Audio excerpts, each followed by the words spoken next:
Sono con Valeria Corciolani, illustratrice, scrittrice di Chiavari, in provincia di Genova. Ho un sacco di cose da chiederti. Partiamo dall'inizio. Allora, la passione per la scrittura. Ma io credo che la passione per la scrittura nasca dalla passione, ma proprio spassionata per la lettura. Una grande lettrice. Addirittura hai iniziato a leggere prima di saper leggere. Perché ero una bambina menosissima, una rompiscatole pazzesca, non mangiavo mai. E quindi leggevano per a tradimento imboccarmi o farmi mangiare, quindi avevo questi libri incrostati di pappe. Però la passione è nata lì, poi avevo mio nonno che mi leggeva tantissimo e da lì poi non mi sono più fermata. Una piccola divoratrice di libri. Devo dire di sì. Ma la tua, diciamo, carriera inizia principalmente come illustratrice. Illustratrice essenzialmente di favole per bambini. Poi ho lavorato anche nella grafica, però la mia vera passione è quella. Ho cominciato così. E hai iniziato il primo libro?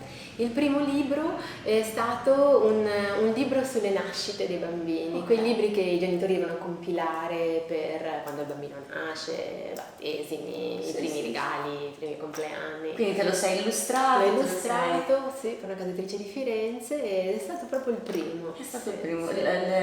Come ti è venuta l'ispirazione? Ma devo dire mi hanno lasciato molto libera, dandomi solamente 2 o 3 indicazioni e mi sono molto divertita perché invece che farli, io poi sono la senza ironica, quindi invece di fare quelle cose un po' leziose, un po' l'ho fatto Ci hai messo del tuo. abbastanza, sì, temendo che poi la cosa non andasse in porto, invece no, mi è Invece è piaciuto piaciuta. molto proprio perché era così un po' diverso dagli altri. Poi da lì hai spiccato il volo perché siamo a quota il il 7 prossimo è il libri. il settimo libro, poi racconti però, romanzi 7.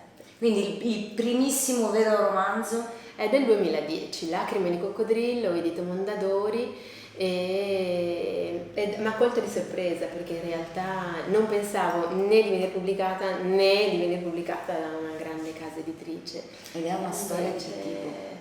è una storia del tipo che un scrittore che io amo molto, che è Lorenzo Di Calzi, ma per una serie di casi strani della vita, perché mio marito è il commercialista, quindi si sono trovati proprio, insomma, ho detto, io so che tu vuoi una lettrice, le regalo un libro. E allora mi dice, ma pensa che anche lei ha scritto una cosa, no, fammela leggere. E lui l'ha letta e ci ha chiamato e dopo poche pagine ha detto, questo libro secondo me è scritto molto bene e quindi io ti consiglio di andare nell'agenzia letteraria che mi segue e provare. E così ho fatto, ma quando si provano le cose così, perché dici vabbè, me Senza l'hai detto, mi aspettative. dispiace anche deluderlo, anche Certo. gli ho dato.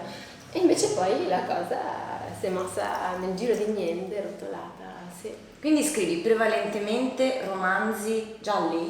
Romanzi gialli, un po' per caso in realtà, perché a parte Simenon non è che sono veramente un'appassionata, leggo un po' di tutto veramente, però per me era un pretesto la trama gialla per raccontare quella cosa che mi piace di più, che è la gente. E la trama gialla ti aiuta tantissimo. Perché tu mi raccontavi che sei una spugna anche quando vai a fare la spesa.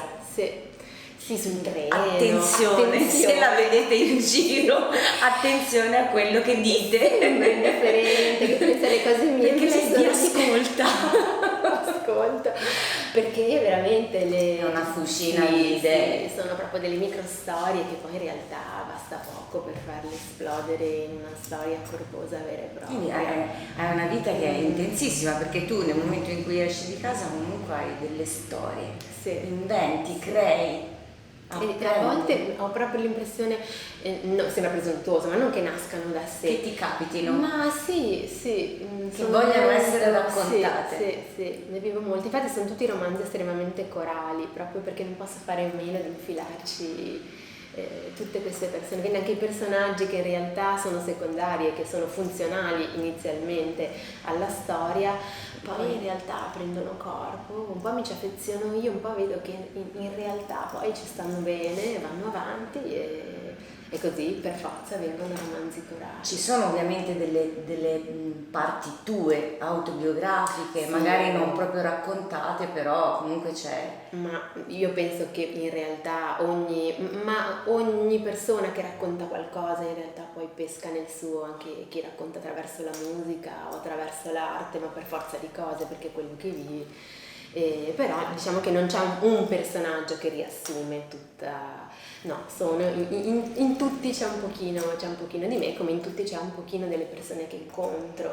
Il tuo bambino, perché poi ogni creatura che tu scrivi è un figlio, immagino, il tuo bambino preferito tra tutti quelli che hai scritto. Che poi è sempre brutto dire lo preferito, so, però in realtà però c'è ed è Il morso del ramarro. Il morso del ramarro, che è il mio numero secondo 2. romanzo, che è nato un po' anche lui per caso, dove c'è una Chiavari che è davvero una grande, un po' in tutti i romanzi Chiavari è protagonista. Però in questo direi in maniera molto forte, perché Chiavari fa proprio da contrappunto agli umori e anche alle vite delle persone che si srotolano in questo romanzo, che sono molto diverse fra di loro, ma legate tutte quante poi da un unico filo, no? Poi alla fine viene fuori che è tutto collegato. Ci torniamo un secondo dopo sul morso del ramarro, perché abbiamo un sacco di cose da dire anche su di lui.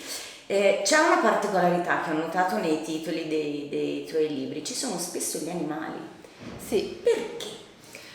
Ma io penso che sia una cosa, ovviamente, molto probabilmente è nata inconscia, perché non c'è stato né calcolo né meditazione, però gli animali sono molto importanti nella mia vita. E credo che in un qualche modo sia una sorta di omaggio. Poi si gioca molto anche sulle parole, perché Il morso del ramarro ricorda il celebre quadro di Caravaggio, e c'è anche un detto che ha a che fare comunque con il ramarro, e il ramarro di per sé è un animale estremamente simbolico, e infatti un po' si raccontano queste cose nel romanzo, ma non è solo per questo, perché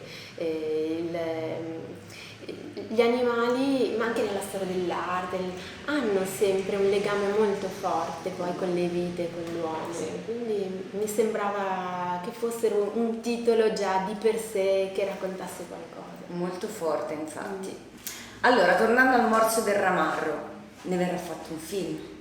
E questo mi riempie ovviamente di gioia, anche perché forse nascendo illustratrice mi rendo conto che i miei romanzi sono molto, molto visibili, e quindi il fatto di sapere che verrà reso in maniera veramente visiva mi riempie di gioia. Hai trovato una casa di produzione di Chiavari? Di Chiavari, che si è innamorata dell'idea. Tra l'altro è una casa di produzione estremamente traboccante entusiasmo e sensibilità, e io trovo che siano i presupposti migliori per iniziare un'avventura nuova insieme. Sì. Diciamo che alla Cima Prod, lo diciamo? Lo diciamo, ma diciamo. Sì, effettivamente quando poi si creano queste alchimie è un po' difficile desistere. No, ti cattura nelle sue spire, ma non sono spire meravigliose. E quindi sarai adesso in giro a cercare i volti dei tuoi personaggi. Sì. Penso che sia emozionante anche quello, perché finalmente dalla tua immaginazione che avrai trasportato nel romanzo adesso prendono forma. Sì, credo che sia tridimensione forma corpo, ed è bello anche in rispetto proprio ai luoghi, no? Perché io me li sono immaginati, ovviamente essendo chiavarese, vivendo a Chiavari, mentre scrivevo avevo esattamente idea di dove si svolgessero, no? le pagine del romanzo, e come si muovessero e dove si muovessero i personaggi, e quindi mi sembra che il passo sia talmente breve che non vedo l'ora. Sarà una storia appassionante come è appassionante la vita. Io trovo che sia veramente un muoversi dei personaggi tra le pagine, ma proprio un muoversi nella vita.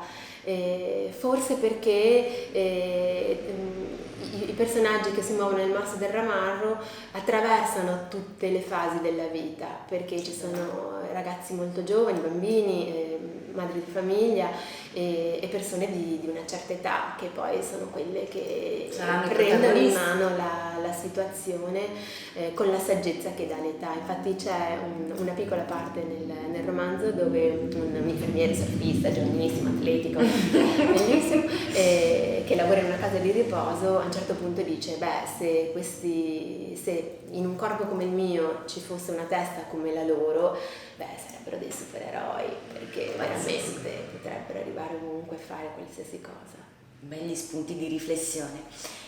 Progetti in atto? Progetti in atto, a parte questo Basta che è questo bellissimo, film.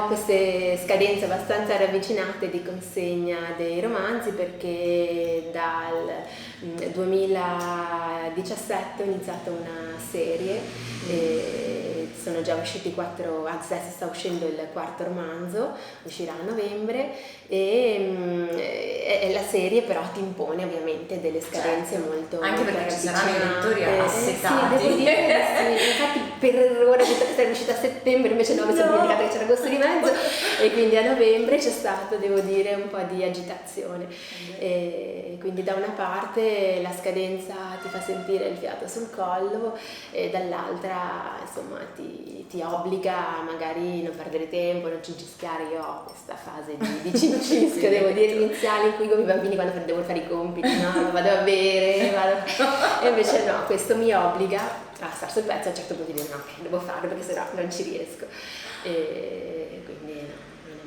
una bella avventura. Va bene, allora un grande in bocca al lupo. Grazie Un grandissimo in bocca al lupo, e non vediamo l'ora di vedere sulle scene e al cinema Il morso del ramarro, Valeria Curciolani.